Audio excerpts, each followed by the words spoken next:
Not What about Pat and Gary? Pat and Gary. I have nothing to say about. All right. I have nothing to say about Pat and Gary.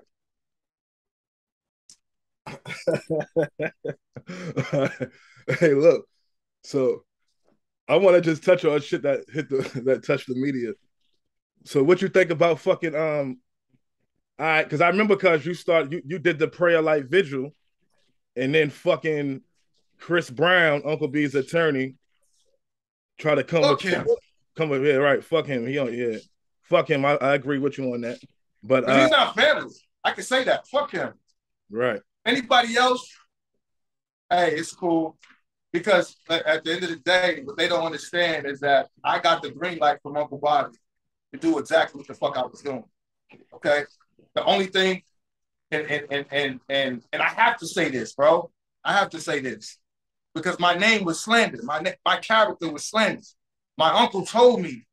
He said, nephew, when he saw the fucking shit the whole that viral shit that everybody talked about, when he saw me go viral, I didn't even know what the fuck viral was at that time.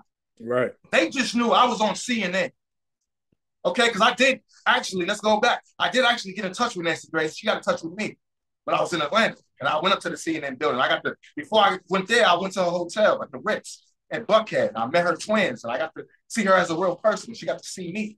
And right. She understood what fuck my cause was about. Right. You know, Nancy Grace chews people up. You know what I'm saying? Nancy Grace is a hard person to be in front of. Me, if you go back to my interviews with her, she stood on business. She actually played my video for Christy. I wasn't trying to get, fame for that. This is how I express myself because the only time I can express myself without anybody cutting me the fuck off or shutting the fuck up is through music. You gotta listen to me, dog. So CNN, she put my shit on CNN. And when I realized what happened, because somebody told me, they say, there was only one person who got a video on CNN. That was Michael Jackson, We Are the World.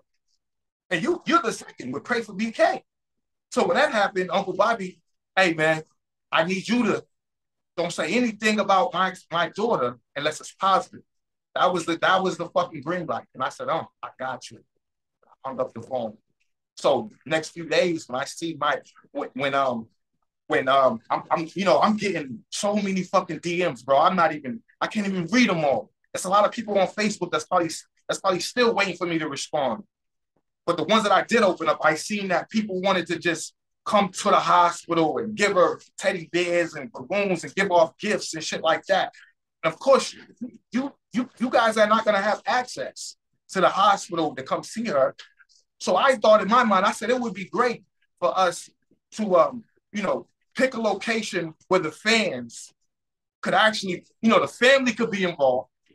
The fans could actually come to this location and drop off gifts and drop off memorabilia and meet the family and we all be consoled. And you know what I'm saying? And that place was actually the Mercedes-Benz Stadium. I had the connections to make it happen. So they was going to give it the venue to us for free. Okay? And so I made a flyer. I talked to your mother, Auntie Tina. Somehow the message got to the family, it got misconstrued. So before we even, because we had the date set. So when the date was set and I was promoting it, like, yo, y'all can come meet the family and say, yeah,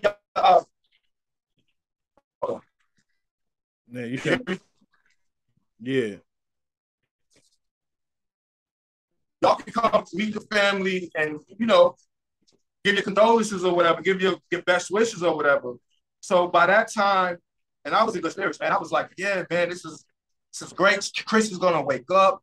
And when she wakes up, I'm gonna put all this shit, we was gonna put it in the storage bin, like a storage. You're gonna rent a storage. I had this all mapped out, bro. So we'll put it in the storage. And when she got up, I was gonna show cuz, like, look, cuz, that was my fucking mindset, bro. When the word got out that Chris Brown, the lawyer, I can't even say Uncle B. Did it, but I could say he did. And maybe he didn't want everybody to know what he was telling, certain people in the family to do. So I didn't really take it personal with him because you never let your right hand know you let your hand know what your right. So I didn't take it personal, but But I'm like, why the fuck would Chris Brown write such a motherfucking statement about me not being around, disregarding everything I'm saying this month? You know what I mean? And people looked at me like I was being a fucking fraud. So what did I do? Because, see, first of all, in the report, they put up my name. They put my adoption name as well. They said Jerod Brown, Jerod Carter. They said Jerod Brown, a.k.a. Jerod Carter, a.k.a. Y.F. Kennedy. That was my name at the time. Y.F. Kennedy. They assassinated my name. Like JFK, they assassinated my name. Dig what I'm saying? So that fucked me up. But I still was rolling with it. I said, man, fuck this shit. This is for my cousin. Okay, y'all stop this shit? Cool. But the family still did a candlelight. I was just about to say, and it's fucked up because you ain't do shit wrong, bro. Because the family still did a candlelight, dog. Yeah. So there wasn't nothing wrong with what you and I wasn't even invited. Yeah, that was crazy as fuck, man. Right. Yeah, that was some bullshit. I agree with you, bro. That was definitely some bullshit. But what happened with the fucking, like, right soon after that, you had hit the media again with Martin Luther King's family doing the cease and desist. What happened with that? Because the Pray for BK became a song. I turned it into a song. That video that became viral on CNN. I was going to put it on streaming platforms for the fans, because certain motherfuckers, besides the hate, certain motherfuckers like the song.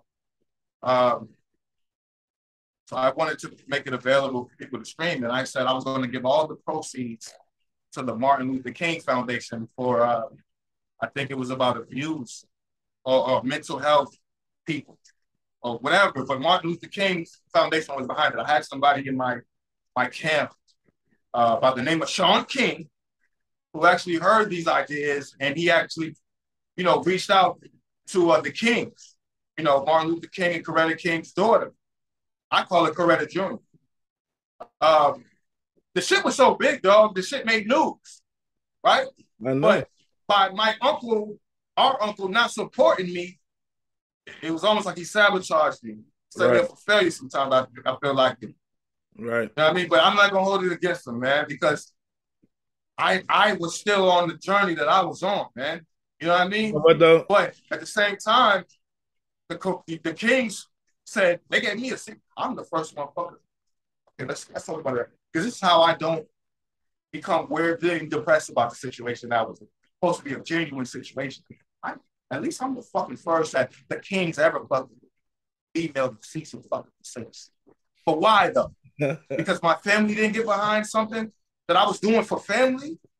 I was giving the proceeds I was giving it to them. I was like, y'all act like I was getting paid to do interviews and to do this shit. You know what I'm saying? I was doing this out the kindness of my heart, bro. I was spiritual. I was very spiritual at that time. Yeah. You understand? And that made me, that hurted me, my nigga, because I couldn't even talk to the family. Right. You know why? Because it came from Bob.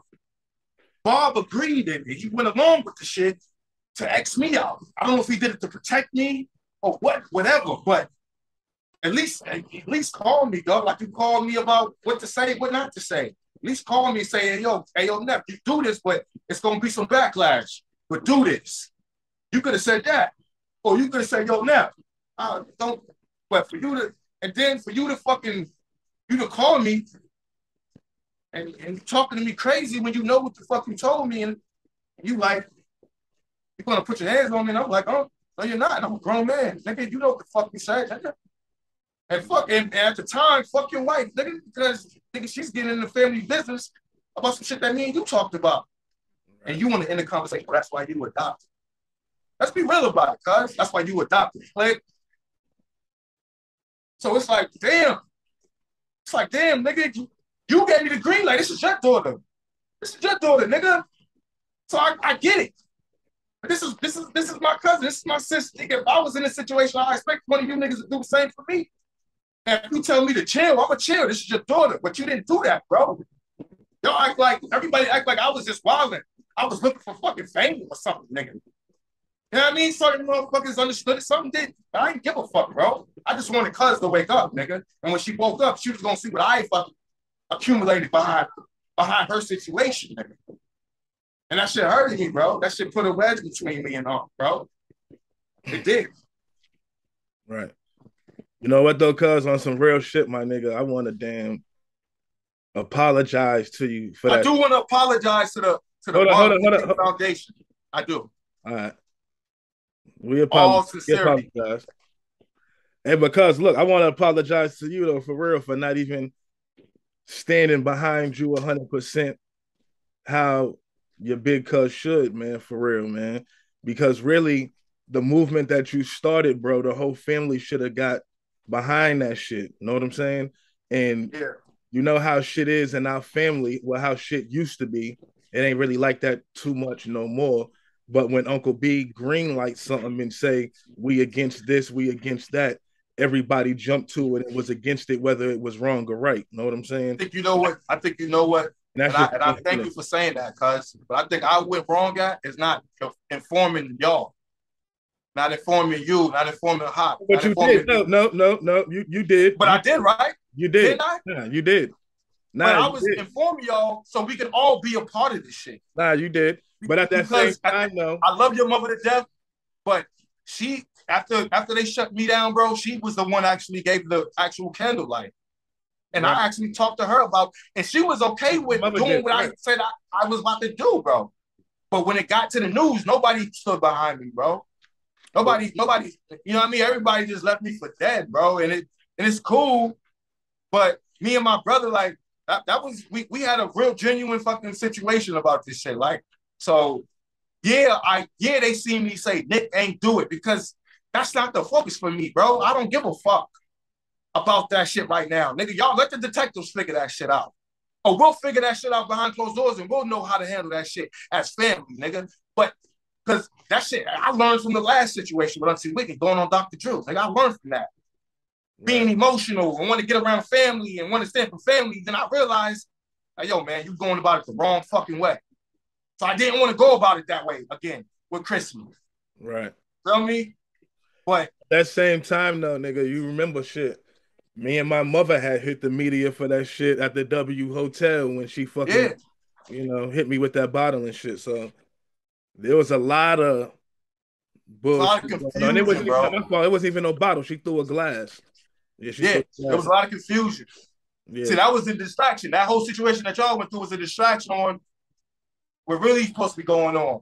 You know, like. Right.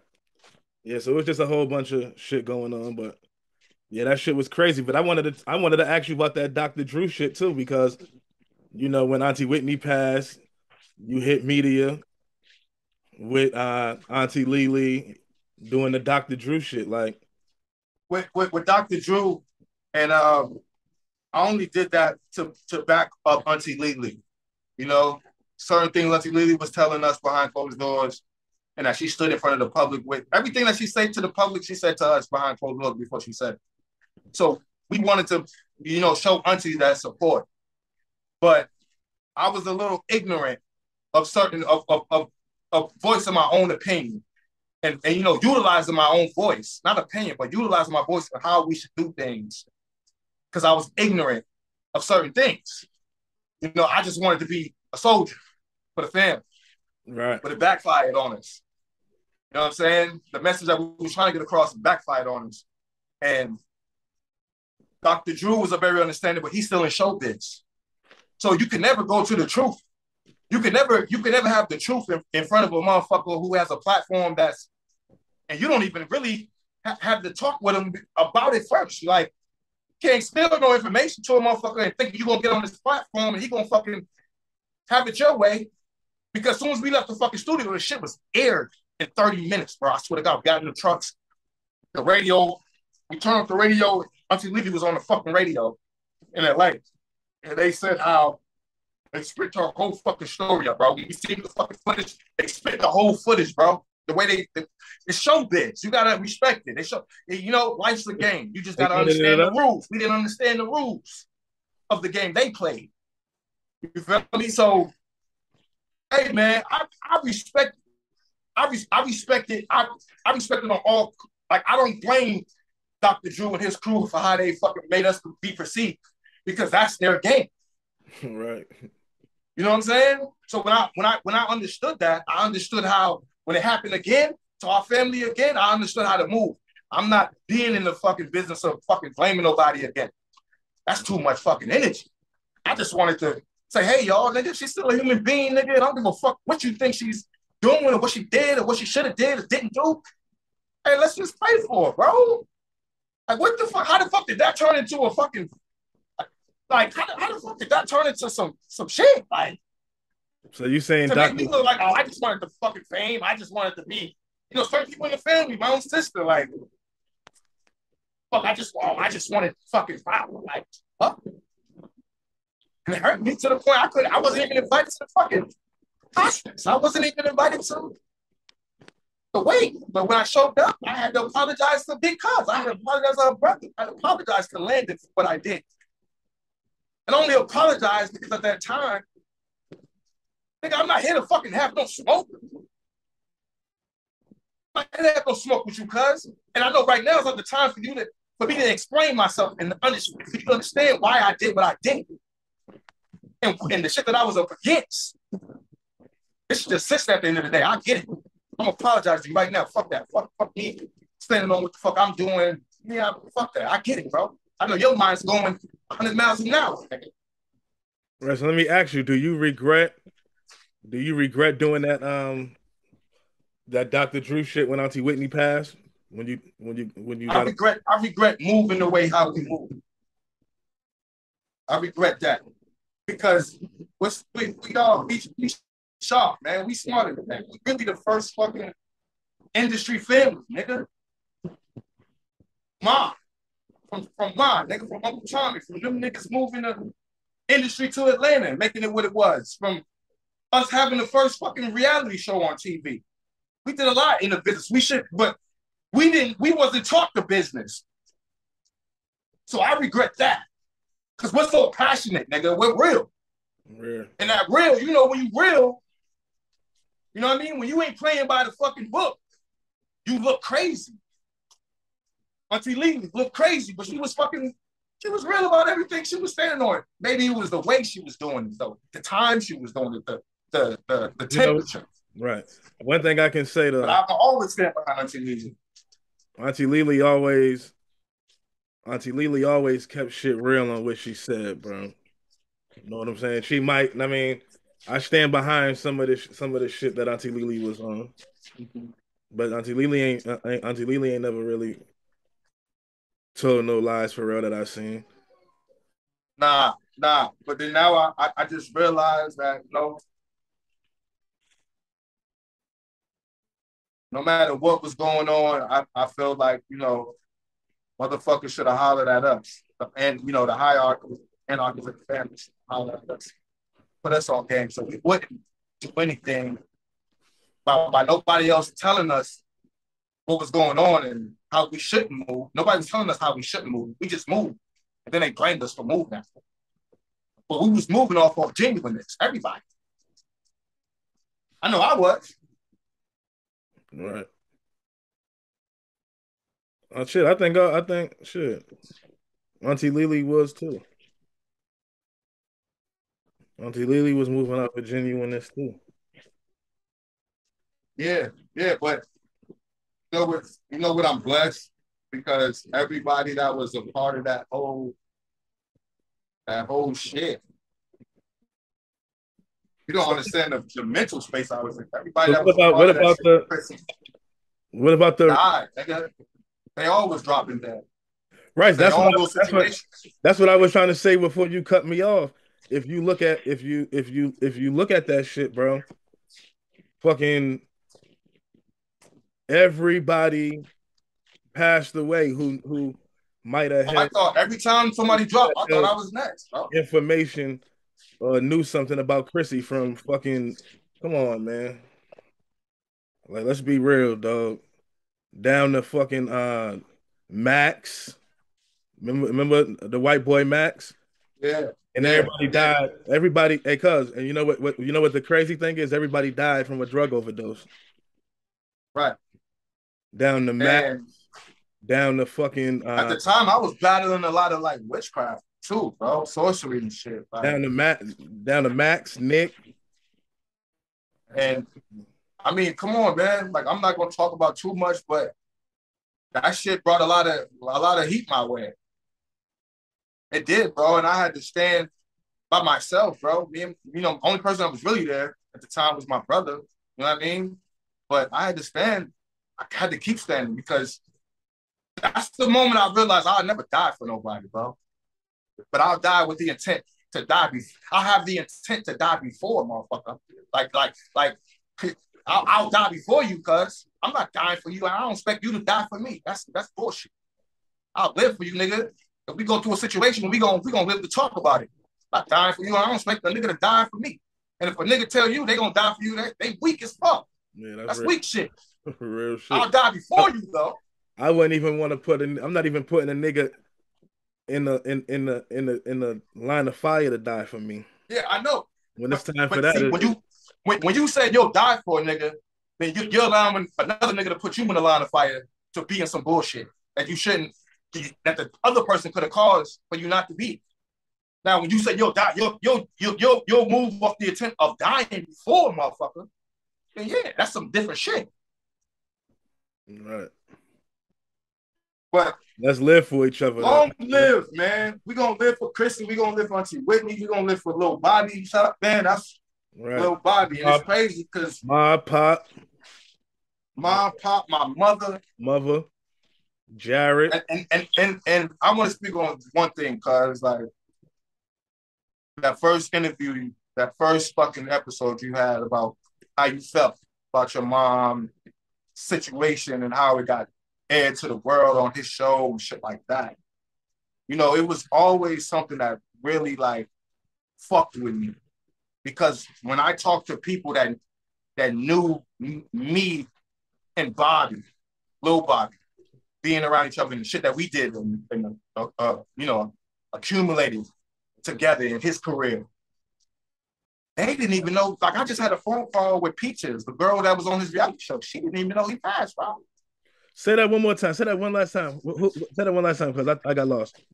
So what I'm saying is, I respect what you did the first episode about your mom. I heard that part, yeah. And how you felt about the situation. Right. Because one thing, me and Lil B had a relationship, a great relationship. I used to manage Lil B. Yeah. You know what I'm saying? And one situation, he came to me and he said somebody wanted him to do a reality show with Benzino's son, with Mario Wine's son, or whatever. And they didn't know how to do, he didn't know how to do the business. He didn't know how to talk the business. So he called me and I made sure that business was handled. Boom. They took care of him. Right. He did there. Peaches, I brought somebody from Boston, Peaches. She came there. Peaches, he didn't know Peaches, but him talking about Peaches made Peaches one of the stars of the show. Right. I just talked to Peaches, and it's been like 2 years since I talked to her the other day. And I said, yo, don't you know Lil Bobby passed? I'm thinking she already knew. I'm just bringing it up, some shit. And she's like, for real? I'm like, y'all didn't know this shit? You didn't know? Like, that's fucked up. Like, you know what I mean? Like, as much of a fucking person he was to me and to her, she didn't even know a nigga. And that's fucked up. Because my mother Bethy, my mother was one of them people in the family that it was a part of his success. It was. At the talent show, encouraging him to do the talent show, in the streets, making sure he was untouchable in the streets. She was one of them ones, your mother. You know what I'm saying? But I'm talking about my mother right now. And my mother saved his studio, Bosstown Records, from going bankrupt 3 times. She was the type of person that she bought cars for all my sisters and brothers without his money. My mother was on her own shit. But for the reason, when they went to Israel, Auntie Whitney, like you said before, Auntie Whitney and Uncle Bobby went to Israel. They thought they was on some crazy shit. They only went to Israel because that was my mother's last wish before she was dying. While she was dying, before she died, that was her last wish, to go to Israel, get baptized in the Jordan. She did that. She came home. She died with no medication. You dig what I'm saying? And I heard certain things she told them both. Okay? And for my mother not to be on it the way that I know she should be, even in his fucking biography, everybody, you know, Auntie Tina, Auntie Levy, even Auntie Cool got honored in that biography. I don't give a fuck I don't give a fuck how you could have mentioned my mother, but my mother was never mentioned. Never, bro. Yeah, that shit was crazy. Yeah, that shit was definitely crazy because I go to my fucking mother's tombstone. She don't got a tombstone. I go to her grave, I get aggravated. She ain't got no fucking tombstone. I'm not blaming nobody. But when I did want to pay for it, I couldn't because it was an authorization to do that. People had to authorize that in the family. And my mother was too great of a fucking person, bro, to be out of her. Like, I go around and I got motherfuckers from Boston like, yo, why ain't nothing being talked about your mother? So it hurts me to. But not even with just, not even. Motherfuckers don't hit you about your mom's situation, but the world hears it first. When motherfuckers don't know that little Bobby's gone, when motherfuckers don't know about my mom, I ride for the forgotten ones. When motherfuckers don't know who Chris really was, I ride for the forgotten ones, dog. Yeah, but not even shit, just your mother. I mean, shit, even fucking Ma, shit, she been there fucking 10, 11 years with no fucking headstone. Know what I'm saying? So shit. Buried in the same plot. Like you said, shit. It wasn't ever about no money or nobody paying for it because shit, the grandkids was gonna pay for it. So, you know. Like everybody think we got a problem with Alicia. We don't got a problem with Alicia. Remember, we had a group, me, you, and the cousins had a group when Alicia came around and we was talking business with her, how to fucking elevate the family business. Hey, that's how we always look at Alicia like, yo, Alicia, we ain't no slouches. We got our own, we was getting our own money. We was doing our own shit. But remember when we was doing the music, me and you, fucking and Alicia, remember Uncle B and Alicia reached out and they wanted, Alicia was gonna manage us. She wanted to manage us. We was like, all right, you can manage us.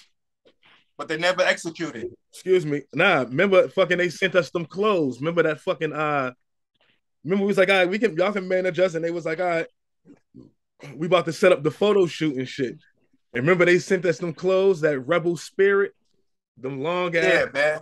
Yeah. And we was like, nah. Yeah, man, but guess what? Me and bro already made a contract with them. We already had rebel spirit in our bag, but at the same time, it's like we don't dislike Alicia. But that was just to slow niggas down because they never really. Yeah, that was to slow niggas down, bro. Y'all could have been real. Y'all could have said, nah, we ain't fucking with y'all. That's cool. But don't prolong the conversation or the relationship like it is what it is. And then we see Alicia's brother with Uncle Bob in the video, and he's getting promoted with his shit. And nigga, when we come around, we looking like the strangers around their family. Right. We ain't dislike Alicia, but we're not about to dislike Auntie Whitney either. Right.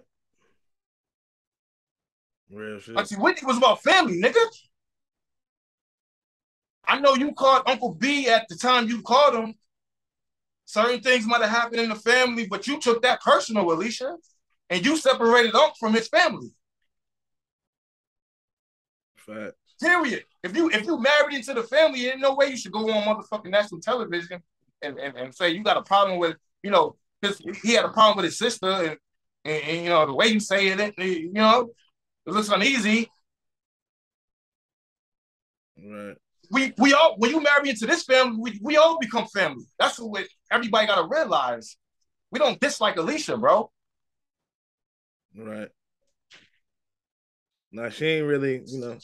Alicia came into this family, dog. I didn't know you was gonna take it all the way there. You got real. Your priority wasn't just Uncle Bobby. Your priority is the family, bro. That's what Auntie Whitney did. Nah. But let's be fair. No. Hey, yo, cuz, when you married your wife, her family And unless her family is making her, is deteriorating her from her elevating to her greatest potential, then yeah, you got the right to say, hey, yo, man, maybe you need to. But we never did nothing. The nephews never did anything. In that aspect, yeah. The nephews never did anything, bro. We always make when B come into town, we come and make sure he's protected.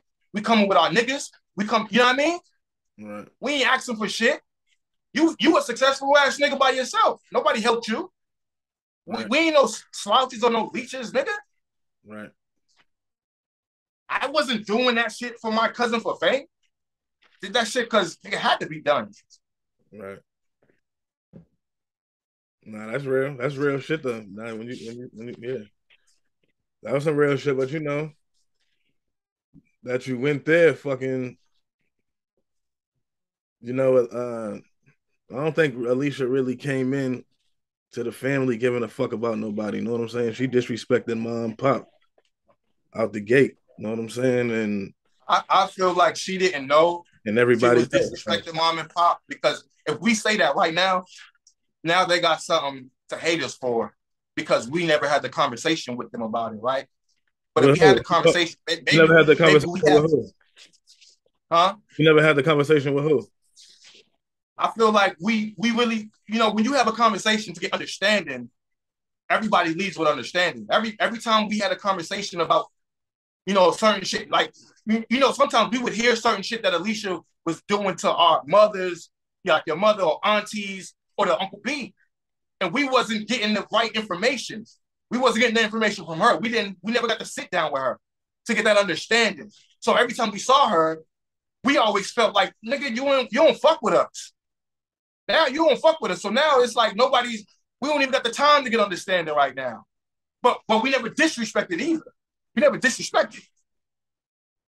But we know, we feel like y'all don't like us for whatever reason.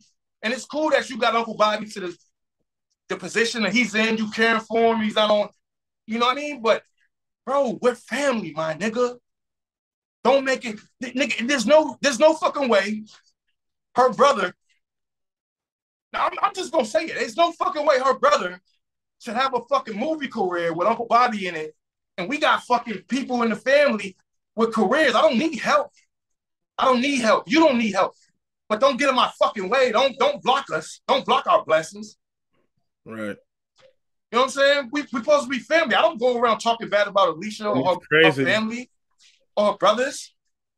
I'm just saying, like, right now, people are probably going to say I'm talking too much or whatever. But nah, for real, man. For real. Right. And it's crazy, too. Damn, that you getting so deep, but I be thinking about that same shit, and I'd be like, fucking, come on, dog. Look what Justin did. You supported this shit.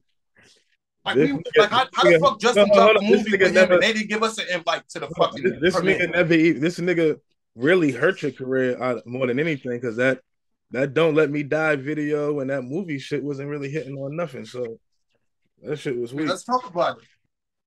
Right. Yeah, that's real though. Yeah, both of them shits was weak.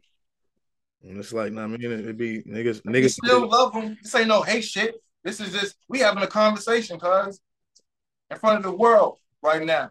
Fuck it. Fuck how these motherfuckers gonna feel about it. You Bobby Brown fans, I don't give a fuck. Fuck all you niggas, man.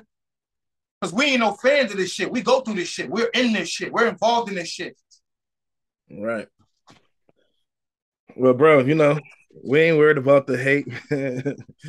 We ain't worried about none of that. You know what I'm saying? Shit. I mean, we appreciate everybody who love and support what we got going. I mean, I even appreciate the hate. You know what I'm saying? Because you ain't gotta like me. I mean, yeah, they ain't like Jesus. You know what I'm saying? So I don't expect nobody to like me for real. So I ain't really, I mean, I ain't tripping. It's all good. You know what I'm saying? Everybody. And I ain't mean to get too emotional about it, but I really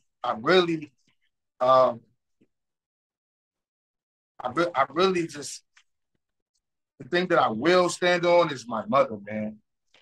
My mother, like, she deserves to be known too, bro. Like, in your fucking biographies and movies, you made like 10 fucking biographies and movies. Yeah, but blame my mother was never Mexican, man. Blame Alicia for that though, man. You can't really blame him. He ain't really in control. But look, I'm blaming both of them. but hold on, let me ask you I'm this. blaming both of them.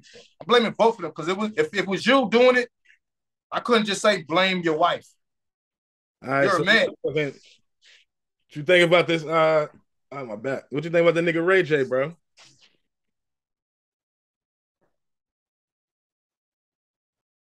At the time I was introduced to Ray J, he did some clown shit. Did some clown shit. You know he did some clown shit. Right. And at the time when her mom died, Chrissy's mom, he came into her room and was very disrespectful. And we asked him to leave. I asked him to leave. Him and his bodyguard. He wanted to go rant about he got 100 niggas with 100 choppers downstairs. And I said, I don't give a fuck, bro. This ain't about you, bro. He's pouring Sprite on her floor. Chrissy's knocked out. That's a trauma. That that shit haunts me to this day, bro. But I stood for the family, bro. I stood for the family. And I told him, you gotta excuse yourself, man. And he said, yo, you know what, nigga? You a real nigga, man. I said, nah, man. I'm just a real man. I'm just a man, bro. And this is about my cousin. We gotta go. And after that, it was all love because Ray J came to Atlanta and met with Kelsey, and I knew certain people in his entourage, Boo Capone, and you know, right. It was settled. But people do a lot of bitch ass shit because they got money and got resources. You know, they can get away with it, and they got teams, motherfuckers, they can get away with it. But none of that shit. It's crazy. I got a shit. It's crazy. I got a crazy fucking story. When we went to LA? Nah, hold up. Crazy story with Ray J and Ray J, Auntie Whitney.